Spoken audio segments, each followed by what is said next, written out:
성도 여러분 안녕하십니까? 이제 완연한 가을이네요. 그렇죠? 지난 목요일에 지난 여름에 우리 장마켓 때 사용했던 배를 시골 집에 갖다 놓으려고 시골에 좀 다녀왔습니다. 근데 시골에 가니까 가을이 느껴졌습니다. 밤송이들이 벌어지고요. 감도 익어가고 무엇보다도 가을의 상징인 벼, 곡식이 이 나달들이 머리를 많이 숙였습니다. 아직 황금빛은 되지 않았지만 참 아름다운 모습을 제가 볼 수 있었습니다. 특별히 가을의 상징인 코스모스가 길가에 아주 하느적거리면서 정말 아름다운 모습을 저에게 보여주는 모습을 보면서 아하, 이제 가을이 됐구나. 참 빠릅니다. 금방 봄, 금방 비 안 온다고 걱정했는데 비가 억수로 오고, 금방 덥다고 그랬는데 이제 금방 시원해져서 감사하고, 아마 이렇게 하다가 또 금방 첫눈이네, 아마 그러지 않을까 생각이 듭니다. 이렇게 아름다운 계절이 우리 앞에 다가설 때는 언제나 무더위가 지나고 난 다음입니다. 그리고 태풍도 오고 비도 많이 내리고 난 다음에 이렇게 청명하고 아름다운 가을이 저에게 오는 것 같습니다. 저는 우리 사랑하는 성도들의 삶을 이렇게 보면서 어떤 성도들은 뭐라고 얘기하냐면, 목사님 이 터널이 좀 빨리 지났으면 좋겠어요. 왜 저에게 이런 어려움들이 계속되죠? 이렇게 말씀하시는 성도들을 봅니다. 그럴 때마다 구름 위에 있는 태양을 보십시오. 우리가 구름 밑에 있을 때는 계속 구름이 있는 것 같지만 변함없는 태양이 비행기를 타고 그 구름을 막 지나가지고 밑에는 막 천둥치고 번개가 치고 억수처럼 비가 오는데, 비행기를 타고 구름을 딱 지나서 올라가고 나면 찬란한 태양이 있는 것처럼, 여러분, 하나님의 변함없는 사랑이 늘 우리 곁에 머물고 있음을 깨닫게 되시기를 간절히 바랍니다.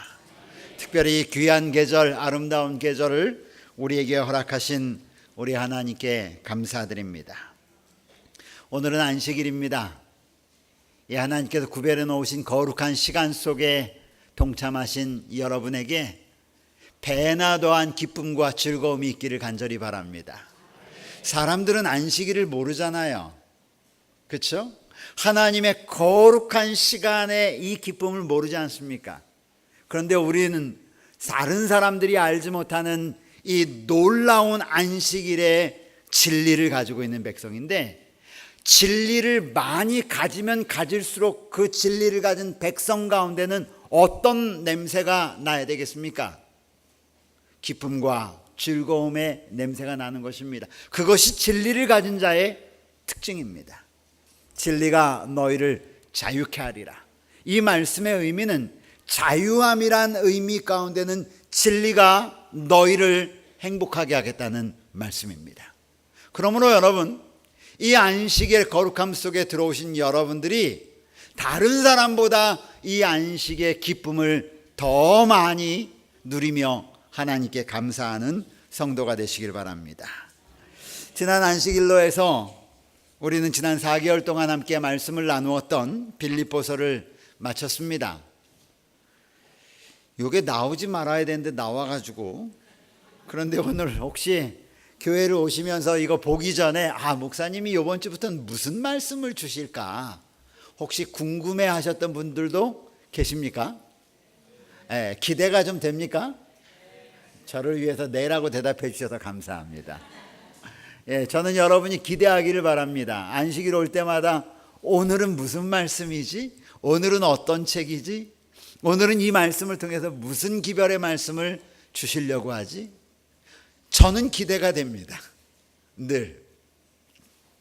근데 이 기대는 다다음 주까지 좀 간직해 두십시오. 드라마를 이렇게 시청을 하다 보니까 드라마가 마치면, 종영이 되면 꼭 2번 정도는 뭔가를 더 보여주더라고요. 근데 뭘 보여주느냐 하고 제가 용어를 잘 몰라서 제 아내한테 물었더니 그걸 스페셜 에디션? 스페셜 뭐라고 한답니다. 하여튼간.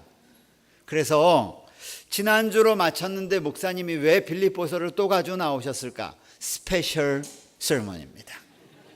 제가 시간이 부족해서 나누지 못했던, 그런데 정말 생각해보고 싶었던 그런 하나님의 말씀들을 오늘 다시 하나 끄집어 올렸습니다. 그래서 오늘 그것을 여러분과 함께 나누기를 원합니다. 그런데 제목이 너의 계좌를 채우라. 여러분, 은행 계좌 몇 개씩 가지고 계십니까? 여기서 말하는 계좌는 바로 그 은행 계좌를 말합니다. 몇 개씩 가지고 계세요? 우리 많이 가지고 계실 것 같은 성수영 장로님, 몇 개 정도 가지고 계십니까? 에? 웃음으로 답하십니까? 예. 저도 은행 계좌가 여러 계좌가 있습니다. 예. 그런데 대부분 나와 있는 숫자는 두 자리나 세 자리 숫자만 가지고 있는 계좌들이 많이 있습니다. 아마 여러분들도 통장을 이 목적 저 목적을 해서 여러 가지 통장 계좌를 가지고 계실지도 모르겠습니다. 여러분, 그 계좌가 좀 풍성하게 채워지기를 원하십니까? 지금 아멘 하신 분들은 채워지시기 바랍니다. 채워지기 원하십니까? 아이고, 이렇게 세속적으로 금방 또 따라 하시면, 좀 채워지면 얼마나 좋겠습니까? 오늘 말씀의 제목은 영적인 내용과는 조금 다른 것 같은 제목입니다. 함께 좀 읽어볼까요? 너의 계좌를, 시작. 너의 계좌를 채우라. 저는 오늘 빌립보서 4장 14절부터 20절에 있는 말씀 가운데 특별히 4장 17절에 나와 있는 말씀만 가지고 오늘은 좀 다루려고 합니다. 지난 시간에 다뤘으면 좋았는데 시간이 부족해서 제가 미처 다루지를 못했습니다. 그런데 빌립보서 4장 17절에 좀 우리가 생각하고 고민하고 기도하면서 살펴야 할 중요한 말씀이 있습니다. 그래서 그 말씀을 여러분과 함께 나누기 위해서 오늘 이 시간에 여러분과 함께 살펴보기를 원합니다. 17절에 있는 말씀을 제가 읽어 올리겠습니다. 내가 선물을 구함이 아니요 오직 너희에게 유익하도록 풍성한 열매를 구함이라. 따라하십시오. 내가 선물을 구함이 아니요 오직 너희에게 유익하도록 풍성한 열매를 구함이라. 여러분, 이 말씀 가운데 어떤 중요한 말씀이 담겨져 있길래 오늘 강순기 목사가 다시 들고 나왔겠습니까? 저는 지난 시간에 이 말씀을 말씀드리고 싶은 마음이 막 너무너무 꿀뚝 같았는데 지나가는 시간을 보니까 그거 얘기했다가는 안 될 것 같아요. 그래서 쏙 집어넣습니다. 그리고 지난주로 제가 빌립보서를 덮자, 깜짝 놀라셨죠? 그렇게 마음에 결심을 했는데 계속 그 말씀이 제 마음 가운데 돌아다니는 것입니다. 그런데 오늘 저희가 읽었던 4장 17절에 있는 말씀 가운데 어디에 너의 계좌를 채우라 라고 하는 말씀이 포함되어 있을까요? 오늘과 읽은 성경 말씀은 사실 약간 생뚱맞습니다. 이 이야기가 좀처럼 쉽지 않습니다. 왜냐하면 여지껏 사도 바울이 했던 이야기를 한번 여러분 다시 한번 뒤돌아보십시오. 사도 바울은 지금 빌립보 교회를 칭찬하고 있는 중입니다. 사도 바울이 처음에 아시아에서 마게도니아 지방 안에 도시들이 있는데 그 중에 하나가 빌립보입니다. 그러니까 다시 말하면 성경의 마게도니아라고 하는 지명은 우리나라 말로 얘기하면 서울로 갔다, 이게 서울. 그럼 빌립보는 어디냐? 서울의 청량리다, 이런 소리입니다. 마게도냐는 큰 도시를 말하고 여기 빌립보라고 하는 데는 그 큰 도시 안에 있는 다 작은 도시의 지명입니다. 빌립보에 드디어 도착했습니다. 그리고 그곳에 전도를 했죠. 전도를 하다가 귀신 들린 여인을 잘못 도와가지고 큰 어려움에 봉착했습니다. 그리고 그의 이제 도망자의 길을 갑니다. 그래서 이 빌립보라고 하는 곳에서 조금 옆으로 쭉 내려가 보면 같은 서울이지만 청량리의 저 반대쪽 목동 쪽이에요. 목동 쪽으로 쭉 가는 그 길에 어떤 도시가 하나 있으면 데살로니가라고 하는 곳이 있는 것입니다. 데살로니가에 가서 또 복음 전도를 하는데 또 어려움을 당합니다. 그때 바울과 그의 일행을 도와줬던 사람이 야손이라는 사람이에요. 영어로는 제이슨이에요. 그리고 이 바울과 그의 일행을 숨겨준 덕분에 이 야손의 집이 통째로 어려움을 당하지 않습니까? 그런 어려움들을 바울이 옮길 때마다 겪게 됩니다. 근데 그때에 바울과 그의 일행을 끊임없이 그들을 위하여 기도하고 그들을 위하여 헌신하면서 봉사하고 도왔던 한 백성이 있는데, 한 교회가 있었는데 그 교회 이름이 어떤 교회냐면 바로 빌립보 교회인 것입니다. 그래서 사도 바울은 빌립보 교회를 칭찬합니다. 내가 어려움을 당할 때마다 나를 도와준 너희들 내가 잊지 않아. 많은 교회들이 있었는데 그 교회들 제외하고 너희 교회만 내가 어려움 가운데 있을 때 나를 도왔어. 여러분, 사도 바울이 얼마나 빌립보 교회에게 감사한 마음이 들었을지 아시겠죠? 근데 그렇게 고맙다라고 칭찬을 하고 너희가 한 일 정말 잘했다 칭찬을 하고 난 다음에 혹시 오해할까 봐, 그런데 내가 너희 잘했다라고 이야기한다고 해서 오해하지 마, 내가 너희한테 또 도움을 요청하려고 그러는 것 아니다. 이게 17절이에요. 내가 너희한테 선물을 구하려고 그렇게 하는 것 아니야. 그 다음에 나오는 말씀이 오직 너희에게 유익하도록 풍성한 열매를 구함이라.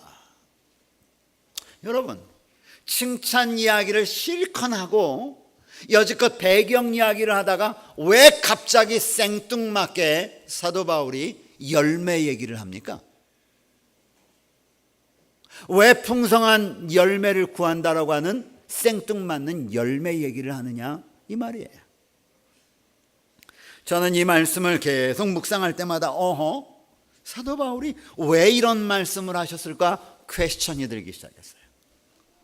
왜 갑자기 너희가 너희한테 도움을 구하려고 그러는 것 아니야. 다만 너희가 어떻게 한 것에 내가 고마워 이렇게 얘기하면 되는데 왜 갑자기 열매에 대한 이야기를 하면서 끝을 맺었느냐 이 말입니다. 그것이 저에게 생각하도록 했고 하나님의 말씀을 좀 더 살펴보게 만든 이유입니다. 오늘 저는 여러분과 함께 이 말씀을 좀 깊이 함께 나누기를 원합니다. 사도 바울이 진짜로 하고 싶었던 말이 무엇일까? 저는 이 말씀을 살피는 가운데 놀라운 은혜를 개인적으로 맛보았습니다. 그리고 제가 앞으로 어떤 삶을 살아야 할지 다시 한번 하나님 앞에 결심하는 귀한 시간을 가졌습니다. 그리고 이 말씀을 성도들과 함께 나누면서 나뿐 아니라 우리 성도들도 동일한 마음의 결심이 있었으면 좋겠다 하는 생각을 갖게 되었습니다. 이 말씀의 진짜 의미는 이런 의미입니다. 내가 너희에게 도움이 필요해서 말하는 것이 아니야. 오해하지 마라. 오히려 너희의 계정이 더 많이 쌓여지기를 나는 바래.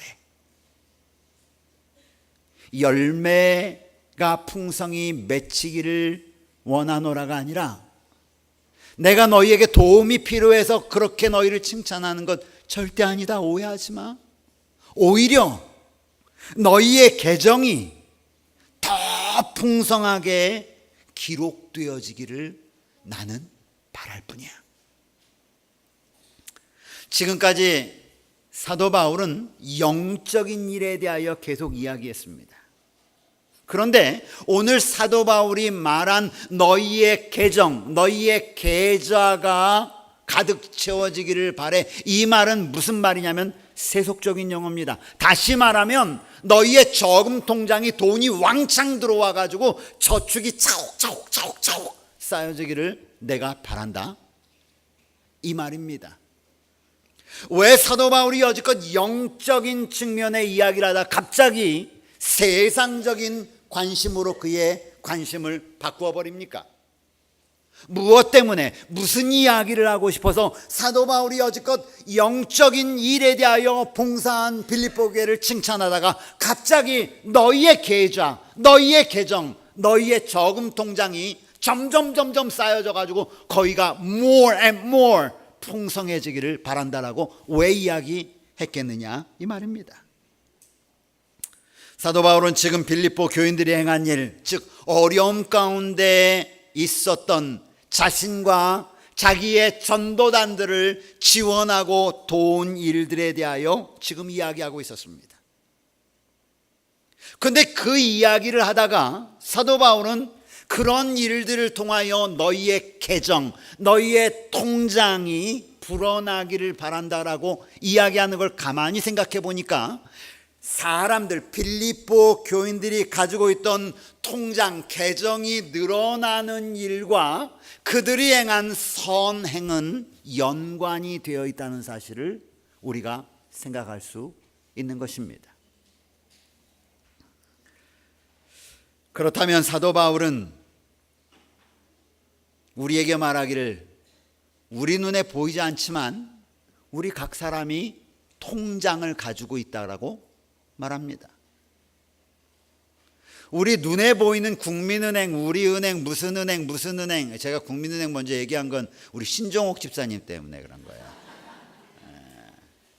이렇게 이야기하는 거는 그런 은행이 아니라 사도 바울의 눈에 보였던 그의 어카운트, 계좌가 모든 성도들 한 사람 한 사람에게 있다는 사실을 사도 바울은 가르쳐주고 있습니다. 그런데 그것이 사도 바울이 말하기를 쌓여가기를 원한다는 것입니다. 사도 바울보다 먼저 일찍 하나님의 부르심을 받은 선지자들이 많이 있었습니다.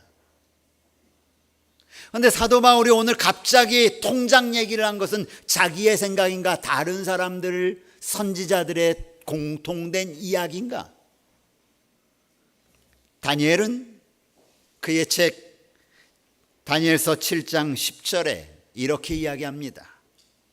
불이 강처럼 흘러 그의 앞에 나오며 그를 섬기는 자는 천천히요 그 앞에 모셔선 자는 만만이며 심판을 베푸는데, 따라하세요, 심판을 베푸는데 기록된 책들이 있더라.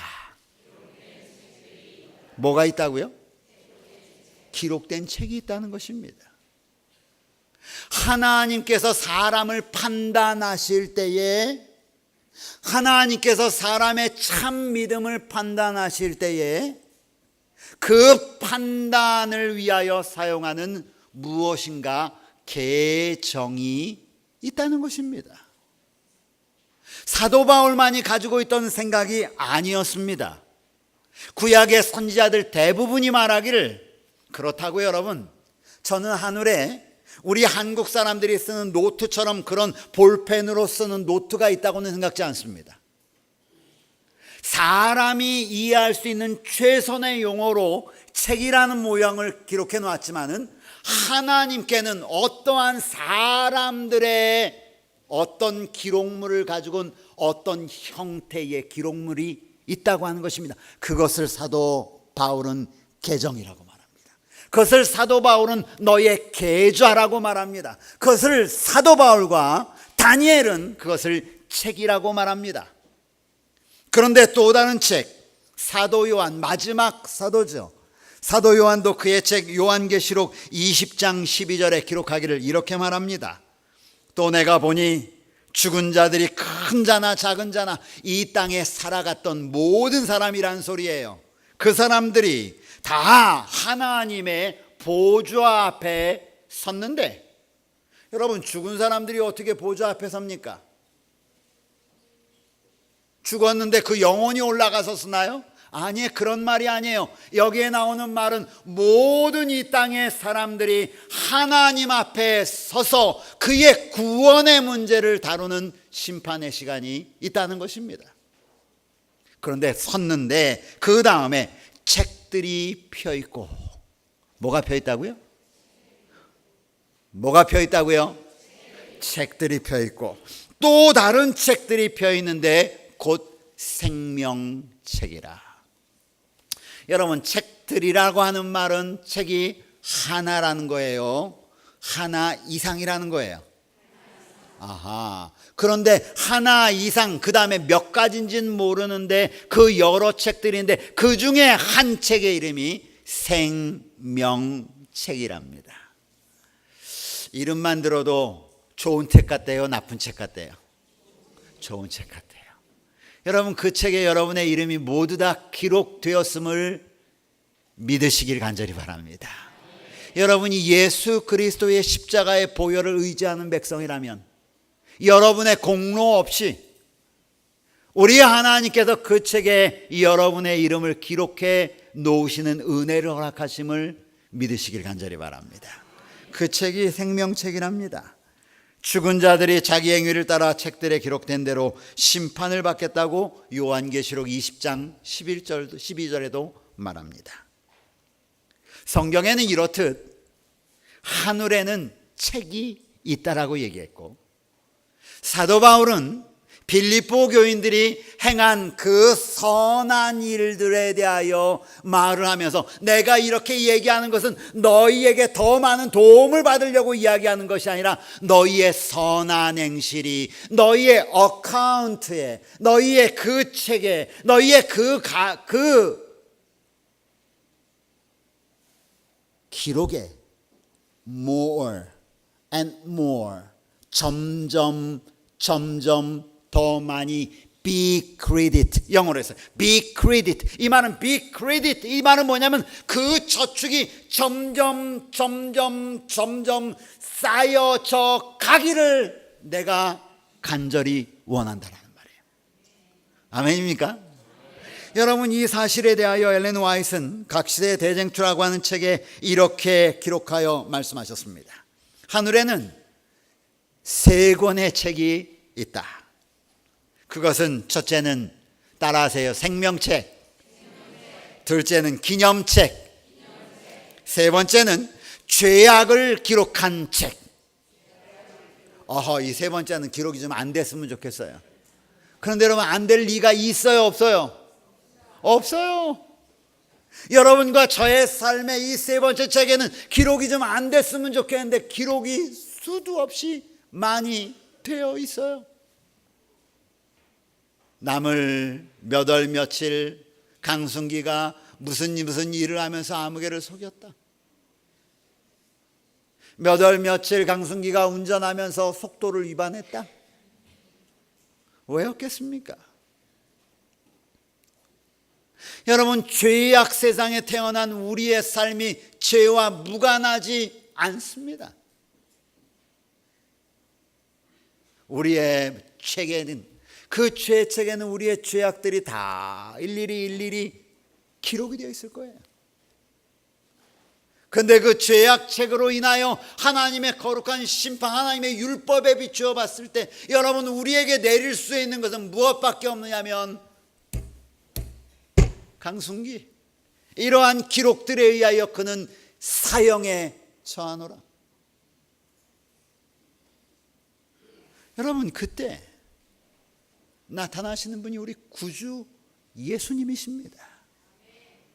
맞습니다. 그의 행위를 볼 때에, 그의 죄악을 볼 때에 그는 죽어 마땅한 사람입니다. 그런데요, 그의 이름이 여기 생명책에 기록되어 있지 않습니까?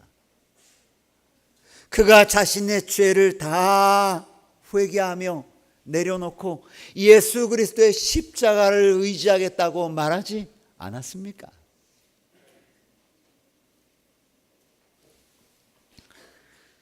여러분, 이렇게 책이 있다는 것입니다. 그것을 누가 알고 있었냐면 사도 바울이 알고 있었던 것이에요.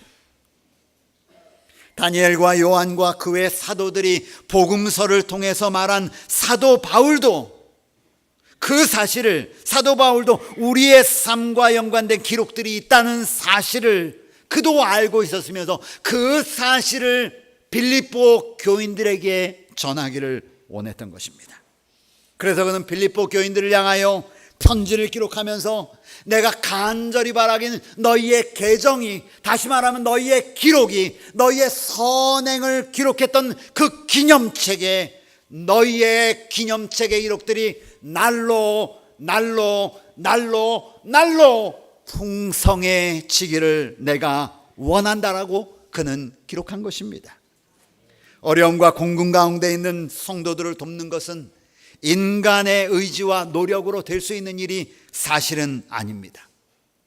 물론 이 사회에서 사회적인 위치나 여러 관계들로 인하여 반강제적인 모습처럼 보이게 사람들을 돕는 선한 일을 하는 사람들도 있습니다.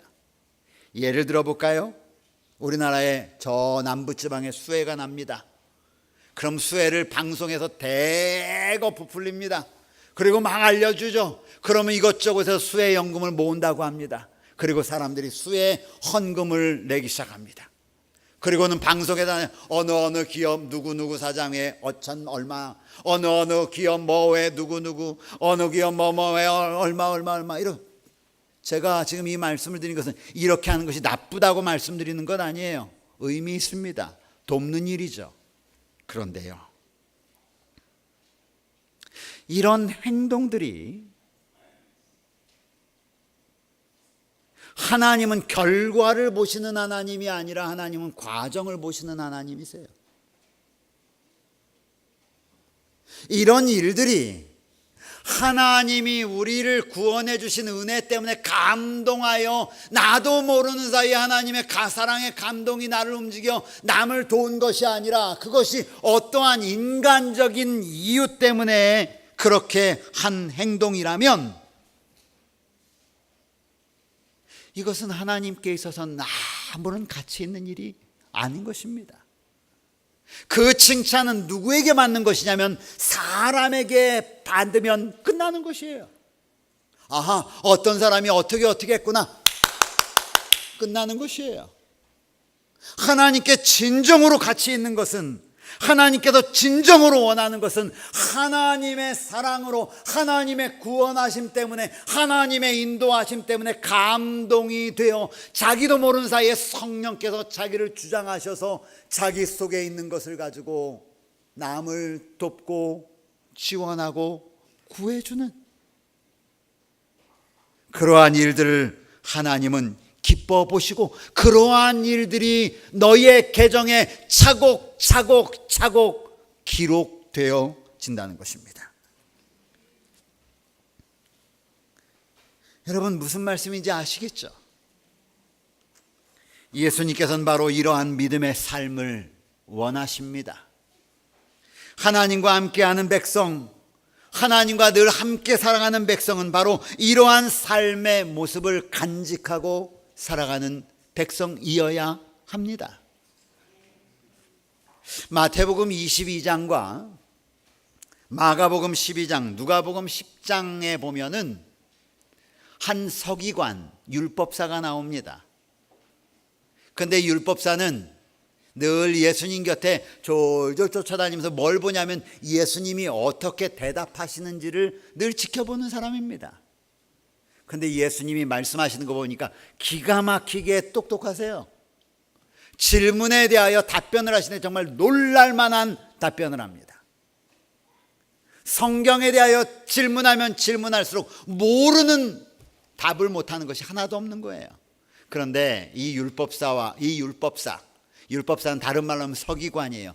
이 서기관은 성경하면 또 한가락하는 사람이에요.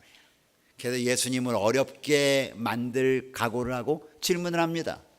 예수님, 성경에 하나님의 계명이 나와 있는데 그 10계명 잘 아시죠? 그 계명 가운데 어떤 계명이 가장 큰 계명입니까? 질문하죠. 그때 예수님이 하신 대답을 잘 들어보면 오늘 우리의 삶에서 우리가 어떤 삶의 원칙을 가지고 살아가야 되는지를 깨닫게 됩니다.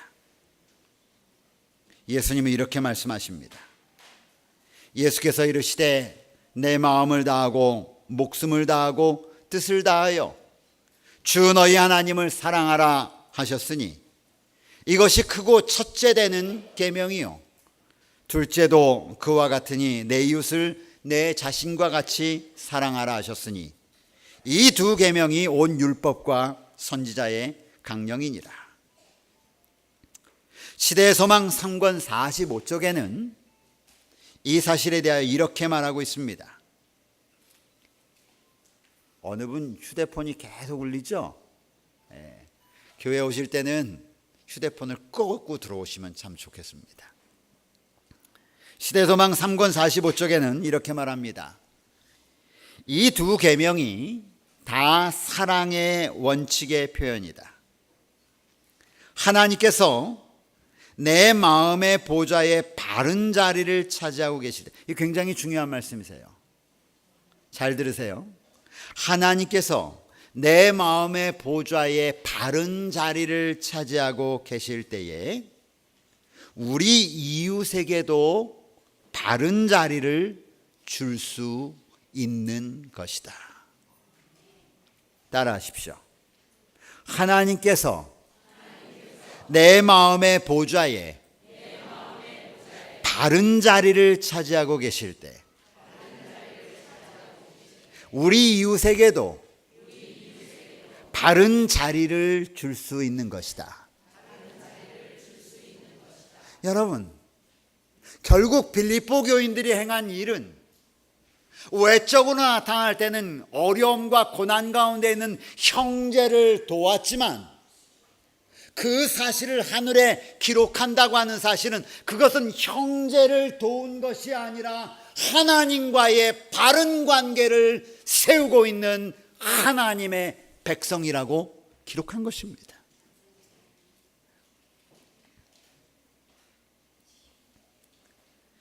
예수님은 하나님 안에서 사는 삶이 어떤 삶인지 알고 계셨습니다. 그것은 율법의 조항을 따라 사는 삶이 아니라 율법의 정신을 따라 사는 삶이라고 그분은 말씀하셨습니다.